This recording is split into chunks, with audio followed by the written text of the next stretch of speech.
और बच्चों को लायक बनाओ, खूब लायक बनाओ, पर बच्चों को इतना लायक भी मत बना देना कि एक दिन वो माँ बाप को नालायक समझने लगे। लायक बनाओ, पढ़ाओ, खूब शिक्षा दीजिए। और जिस दिन बेटा कहने लगे पापा तुम्हें कुछ नहीं आता, मम्मी चुप बैठी रहो, पापा तुम बड़बड़ मत करो, चुप बैठे रहो, समझ लेना तुम्हारी शिक्षा किसी काम की नहीं है। तुमने शिक्षा तो दी पर शिक्षा के साथ में संस्कार देना भूल गए थे।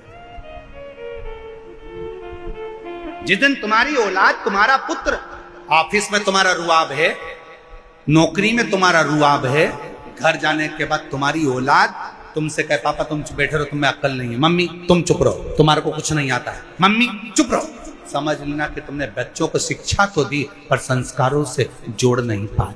तुम बच्चों को लायक तो बना दिए पर उसने तुमको नालायक समझ लिया। इसलिए याद रखना, अपने बुढ़ापे को सुधारने के लिए अपनी औलादों के सामने तुम्हारी पत्नी भले 8वीं फेल है पर बच्चों से हमेशा कहना कि तेरी माँ के बराबर कोई दुनिया में समझदार नहीं है, और अपने बच्चों के सामने कहना कि तेरे बाप के जैसा दुनिया में कोई समझदार नहीं है। अपने औलाद के सामने अपनी पत्नी का सम्मान करो, अपनी औलाद के सामने अपने पति का सम्मान करो। अगर आज पत्नी अपने पति को बच्चों के सामने कहेगी तेरे बाप में तो अकल ही नहीं है, तेरे बाप में तो अकल नहीं है, तो बच्चा भी वही सीखेगा। और बाप